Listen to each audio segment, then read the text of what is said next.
देश में हर रोज कोरोना का संक्रमण लगातार बढ़ता जा रहा है। अब तक 52,000 से ज्यादा लोग कोरोना से संक्रमित हो चुके हैं। चलिए अब आपको हम राज्यवार बता देते हैं कि क्या हाल है इस वक्त हमारे देश में। सबसे पहले हम बात करेंगे महाराष्ट्र की, जहां पर 17,000, ये देखिए आंकड़ा आपके सामने आ गया है। जो टोटल मामले, कुल मामले सामने आए हैं वो है 17,974। अब तक 694 लोगों की मौत हो चुकी है। तो ये महाराष्ट्र का आंकड़ा आपको हम दिखा रहे हैं, जहां पर सबसे ज्यादा मामले कोरोना के सामने आए। जो दूसरा राज्य है सबसे ज्यादा संक्रमित यहां पर लोग हैं वो है गुजरात। 7,013 मामले यहां पर सामने आए हैं। 425 लोगों की कोरोना ने अब तक यहां पर जान ले ली है। और जो तीसरा राज्य है वो है दिल्ली, जहां पर 5,980 कुल मामले सामने आए हैं। 66 लोगों की अब तक जान जा चुकी है दिल्ली में। उसके बाद बारी आती है राजस्थान की। राजस्थान में भी ये आंकड़ा बढ़ रहा है। 3,427 यहां पर मामले सामने आए हैं। 99 लोगों की मौत हो गई है। मध्य प्रदेश की बात करें तो यहां पर 3,252 मामले सामने आए हैं। 193 लोगों की कोरोना ने अब तक यहां पर जान ले ली है। उसके बाद नंबर आता है उत्तर प्रदेश का। उत्तर प्रदेश में देखिए किस तरह से मामला बढ़ता जा रहा है। 3,059 मामले, कुल मामले यहां सामने आए हैं और 61 लोगों की उत्तर प्रदेश में अब मौत हो चुकी है कोरोना से। तो ये राज्यवार आपको हम बता रहे हैं। पश्चिम बंगाल में एकाएक देखिए ये ग्राफ जो है, एकदम कम थे नंबर्स, अब एकदम से बढ़ गए। 1,456 मामले अब यहां सामने आ गए हैं और बहुत ज्यादा देखिए 140 लोगों की एकाएक यहां पर कोरोना से मौत हो गई है। तो एकदम से कोरोना ने कोहराम मचाया है पश्चिम बंगाल में। और आपको हम बता देते हैं कि महाराष्ट्र में कोरोना का संक्रमण तेजी से बढ़ रहा है। ये तो आपको हमने बताया है, राज्यवार आपको हमने बताया है, क्योंकि महाराष्ट्र जो है सबसे ज्यादा प्रभावित यहाँ पर ये राज्य है कोरोना से। और अब बात हम कर लेते हैं दुनिया की। दुनिया में आपको हम दिखाते हैं कि किस तरह से कोरोना का ग्राफ जो है वो तेजी से बढ़ा है। सबसे पहले बात अमेरिका की। 12,91,000 मरीज यहाँ पर सामने आए हैं। 76,000 से ज्यादा मौत हो चुकी है। उसके बाद बात करें इटली की तो 2,15,000 टोटल मामले सामने आए हैं। 29,000 से ज्यादा मौत हो चुकी है। स्पेन में 2,56,000 केसेस सामने आए हैं। अब तक 26,000 से ज्यादा लोगों की स्पेन में मौत हो चुकी है। वहीं फ्रांस की बात करें 1,74,000 यहां पर टोटल केस सामने आए हैं। 25,990 लोगों की जान ले चुका है कोरोना। इंग्लैंड में 2,06,000 मरीज सामने आए हैं और 30,000 से ज्यादा लोगों की इंग्लैंड में मौत हो गई है। तो दुनिया में किस तरह से कोरोना कोहराम मचा रहा है उसकी एक बानगी, एक तस्वीर आपको हम दिखा रहे हैं। ये देखिए अब तक कोरोना से जो मौत हुई है वो देख लीजिए। तो अमेरिका में जिस तरह से आपको बता रहे हैं 75,000 से ज्यादा लोगों की जान ले चुका है कोरोना। यूके में 30,000 से ज्यादा। वहीं पर इटली की बात करें तो 29,958 लोगों की जान ले चुका है कोरोना। स्पेन में 26,000 से ज्यादा और फ्रांस में 25,990 लोगों की जान जा चुकी है। चलिए बात करें अपने देश की। महाराष्ट्र में कोरोना का संक्रमण तेजी से बढ़ रहा है। अब तक करीब 18,000 मरीज कोरोना से संक्रमित पाए गए हैं। सिर्फ 24 घंटे में 1,200 से ज्यादा नए मामले सामने आए हैं। वहीं मुंबई के आर्थर रोड जेल के 77 कैदी और 26 स्टाफ के संक्रमित होने से हड़कंप मच गया है।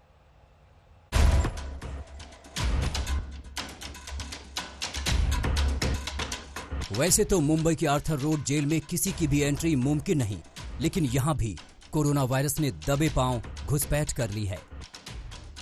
आर्थर रोड जेल में अब तक 77 कैदी के साथ साथ 26 जेल कर्मचारी कोरोना पॉजिटिव पाए गए हैं। जेल प्रशासन में जबरदस्त हड़कंप है। आनन फानन में आर्थर रोड जेल पूरी तरह से सील कर दी गई। जेल के स्टाफ भी बाहर नहीं निकल सकते। जो बाहर है वो अंदर नहीं जा सकते। सरकार ने फैसला किया है कि सभी संक्रमित कैदियों और जेल स्टाफ को सेंट जॉर्ज हॉस्पिटल में भर्ती कराया जाएगा। उस जेल के सभी कैदियों की और वहां पे तैनात सभी पुलिस लोगों की वहां पे मेडिकल जांच करवाई गई। उसमें 77 कैदी और 26 पुलिस कर्मचारी उसमें पॉजिटिव पाए गए। उनके आगे के इलाज के लिए उनको सेंट जॉर्ज हॉस्पिटल में भर्ती करने की प्रक्रिया चालू हो गई है। सरकार ने आर्थर रोड जेल को पूरी तरह से सैनिटाइज करने के आदेश दिए हैं। संक्रमण को देखते हुए 7 साल से कम सजा पाए गए कैदियों को पैरोल पर छोड़ा भी जा सकता है। हालांकि इस पर अंतिम फैसला होना बाकी है। उधर कोरोना के बढ़ते संक्रमण की बात करें तो पिछले 24 घंटे में महाराष्ट्र में वायरस से शिकार मरीजों की संख्या तेजी से बढ़ी है। महाराष्ट्र में कुल संक्रमण अब 17,974 तक पहुंच गया है। सिर्फ मुंबई में 11,394 लोग वायरस की चपेट में हैं। 24 घंटे में महाराष्ट्र में 43 मरीजों की मौत दर्ज की गई है, जिसमें 24 मरीजों की जान सिर्फ मुंबई में ही गई है। अब तक 694 मरीजों की पूरे महाराष्ट्र में कोरोना से मौत दर्ज की गई, जिसमें मुंबई से 437 मरीजों ने जान गंवाई है। आपण टेस्टिंग मोठ्या संख्येने करतो। टेस्टिंग मध्ये जवळजवळ 2 लाख लोकांच्या टेस्टिंग आतापर्यंत आपण केलेल्या आहेत। आता टेस्टिंग लॅब्स 61 वर गेलेल्या आहेत। महाराष्ट्र में कोरोना का बढ़ता संक्रमण डरा रहा है, लेकिन ये समझ लीजिए कि वायरस से अकेले सरकार नहीं लड़ सकती। हर एक शख्स को अभी बहुत सावधान रहने की जरूरत है। सरकार और पुलिस के गाइडलाइन का पालन करें, घरों से बाहर ना निकलें। अगर बाहर जाते भी हैं तो एहतियात बरतें। कोरोना के बचाव के हर उपाय को जीवन में उतारें, क्योंकि वायरस के संक्रमण से बचना है तो खुद सावधान रहना होगा। मुंबई से सौरभ वक्तानिया के साथ आज तक ब्यूरो। और अब बात राजधानी दिल्ली की। दिल्ली में कोरोना संक्रमित मरीजों की तादाद 6,000 तक पहुंचने वाली है। पिछले 24 घंटों में 448 नए मामले सामने आए हैं। चौंकाने वाली बात यह है कि तमाम एहतियात के बावजूद संक्रमण का चक्र टूटे नहीं टूट रहा।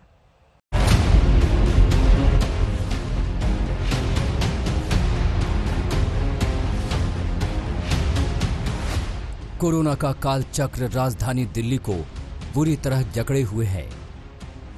धीरे धीरे संक्रमित मरीजों का आंकड़ा अब 6,000 के करीब पहुंच गया। राजधानी में हर दिन वायरस नए लोगों को अपनी जद में लिए जा रहा है। ताज़ी रिपोर्ट के मुताबिक दिल्ली में मरीजों की संख्या बढ़कर 5,980 हो गई है। पिछले 24 घंटों में 448 नए मामले सामने आए हैं। एक दिन में दिल्ली में वायरस से बीमार हुए लोगों का ये अब तक का सबसे बड़ा आंकड़ा है।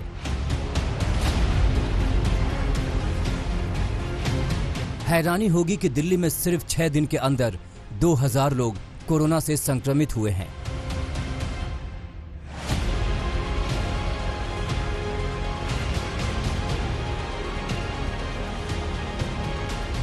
एक मई को 223 संक्रमण के शिकार हुए। 2 मई को 384 लोग पॉजिटिव हुए। 3 मई को 427 लोगों की पहचान हुई। 4 मई को 349 कोरोना के शिकार हुए। 5 मई को 206 वायरस की चपेट में आए और 6 मई को 428 लोगों को संक्रमण ने अपनी जद में ले लिया। कल का जो बेस था उसके ऊपर जो बनता है वो 8%, 8.5% बनता है।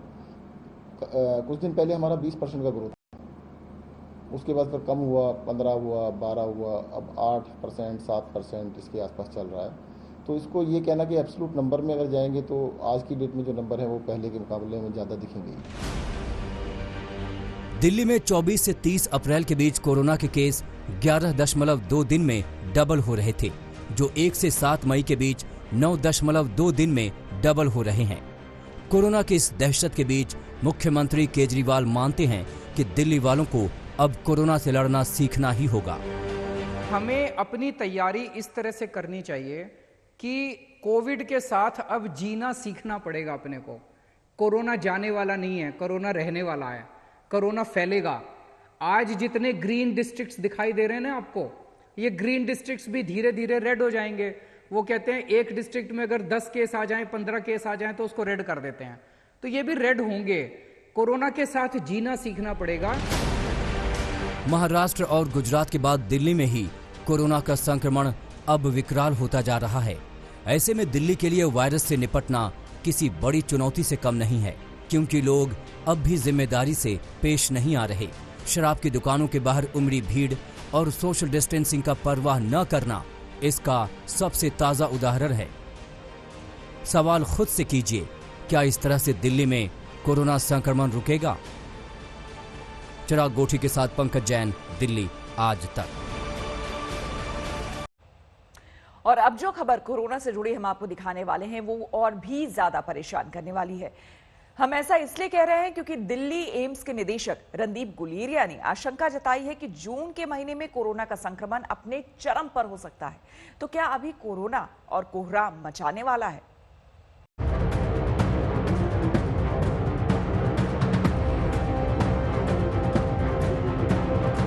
भारत में कोरोना मरीजों का आंकड़ा 52,000 को भी पार कर चुका है।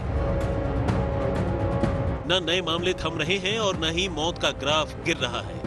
सरकार लगातार कोविड-19 के खिलाफ जंग को धारदार कर रही है, लेकिन जनता वायरस के खौफ में है।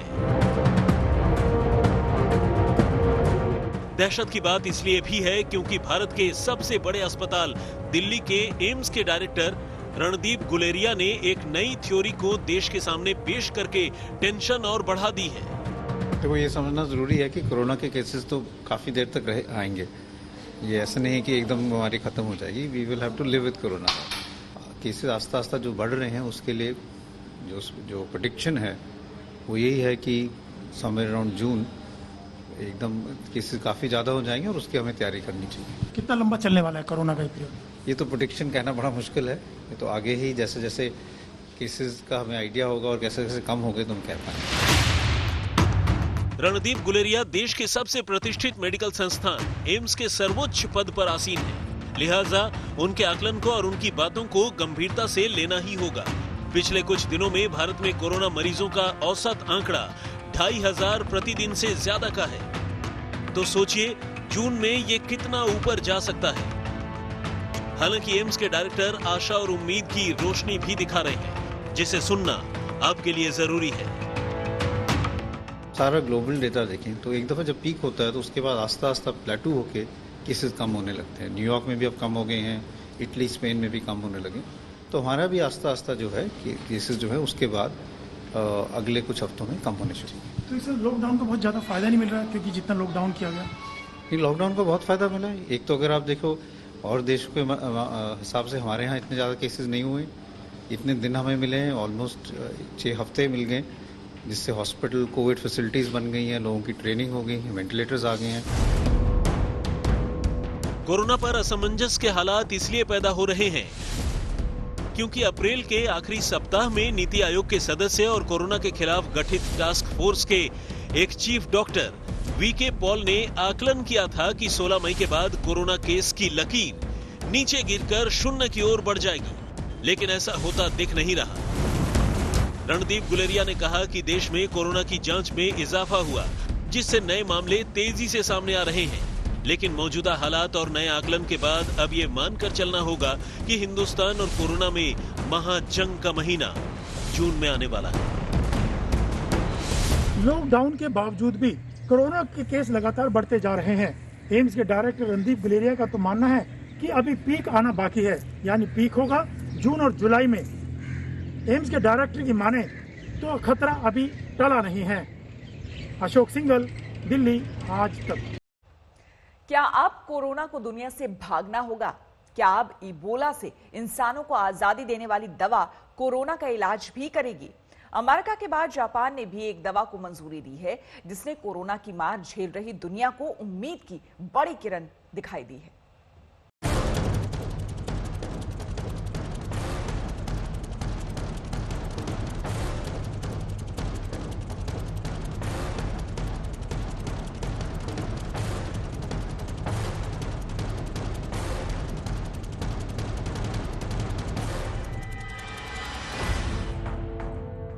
एक दवाई जिसने कोरोना के खिलाफ जंग जीतने की उम्मीद जताई है। जापान सरकार ने कोरोना वायरस से संक्रमित मरीजों के इलाज के लिए एंटीवायरल दवा रेमडेसिविर को मंजूरी दे दी है और जल्द ही जापान एक और दवा अविगन को भी मंजूरी देने की तैयारी कर रहा है। रेमडेसिविर को खासतौर से उठाए गए कदमों के तहत मंजूरी दी गई है। कोरोना वायरस के मरीजों के इलाज के लिए हमारे देश की तरफ से दी गई ये पहली मंजूरी है। ये देश में बीमारी के लिए आधिकारिक तौर पर अधिकृत दवा है। जापान के प्रधानमंत्री शिंजो आबे ने कुछ दिन पहले ही इस दवा को मंजूरी देने का इशारा कर दिया था। इसके साथ ही जापान अमेरिका के बाद दूसरा ऐसा देश है जहां रेमडेसिविर को आधिकारिक तौर पर कोरोना के इलाज में इस्तेमाल करने की मंजूरी मिली है।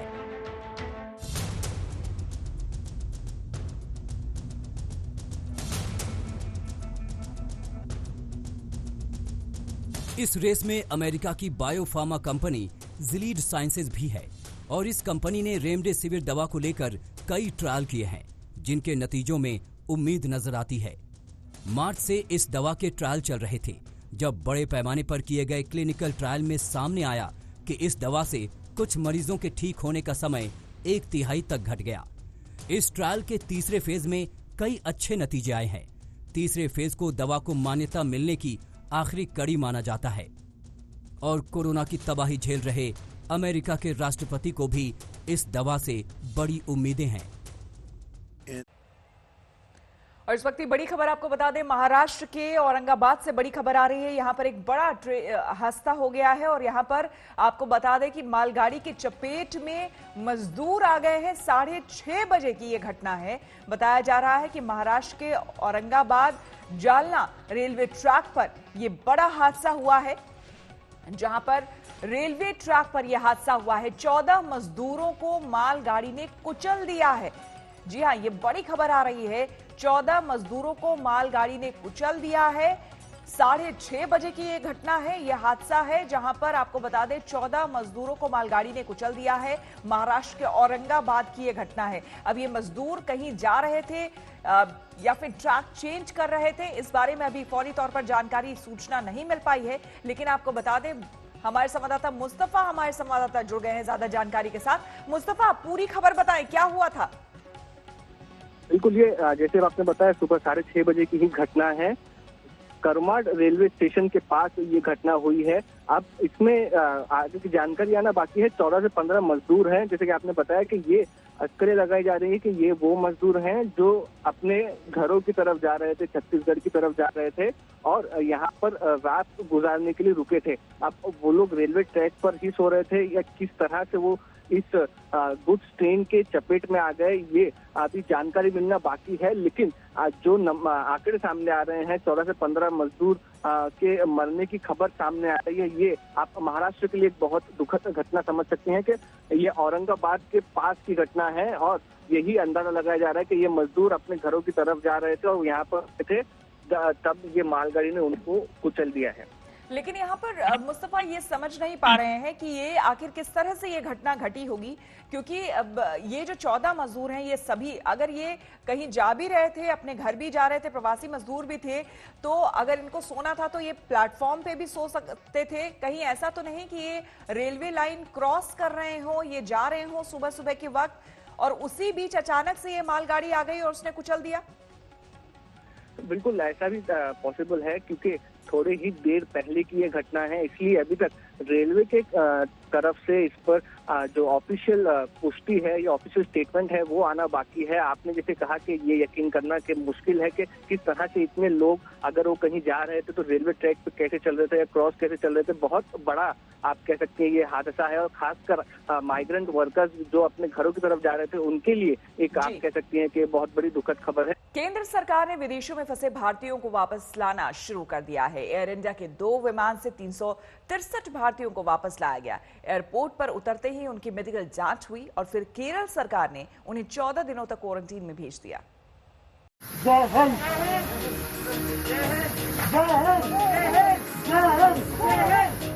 कोरोना संक्रमण के जबरदस्त खतरे के बीच ये जोश और ये जज्बा एयर इंडिया के क्रू मेंबर का है। हौसला देखिए, इनका मिशन विदेशों में फंसे भारतीयों को वापस लाने का था। Extremely proud and privileged to be representing Air India Express to carry out first medical evacuation flight. इस वीडियो को जारी करने के कुछ देर बाद कोची हवाई अड्डे पर एयर इंडिया का विमान उतरा और इसके साथ ही विदेशों में फंसे सैकड़ों भारतीयों की घर वापसी शुरू हो गई।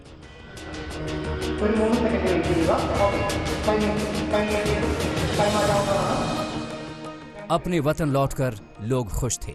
वहीं एयरपोर्ट पर सोशल डिस्टेंसिंग का खास ख्याल रखा जा रहा था। सभी यात्रियों की मेडिकल जांच की पूरी व्यवस्था की गई थी। हर शख्स कड़ी मेडिकल स्क्रीनिंग से गुजर रहा था।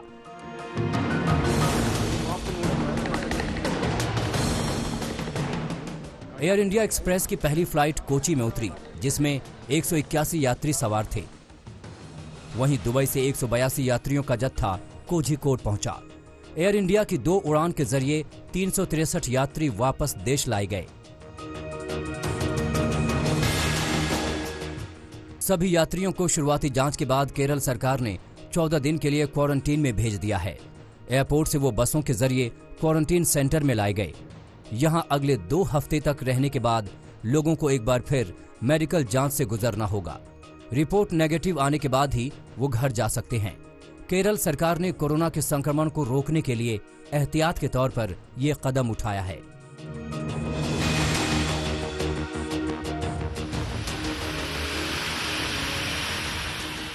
वंदे भारत मिशन के तहत एयर इंडिया 12 देशों में फंसे 1,93,000 भारतीय नागरिकों को वापस लाएगा।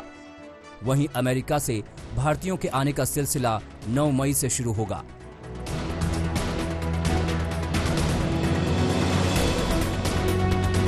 वहीं भारतीय नौसेना के आईएनएस जलाश्व और आईएनएस मगर से मालदीव और माले से भारतीयों को निकाला जाएगा। घर वापसी के बाद ये सभी क्वारंटीन में रखे जाएंगे। मेडिकल जांच के बाद ही घर जाने की इजाजत दी जाएगी। आज तक ब्यूरो। जिनके अरमान गुलाबी होते थे उन पर भी कोरोना का कहर बहुत भारी पड़ रहा है। फिल्मों में काम करने वाले एक एक्टर के लिए हालात ऐसे बन गए हैं कि उसको ठेले पर फल बेचना पड़ रहा है। खरबूजे खरबूजे मीठे।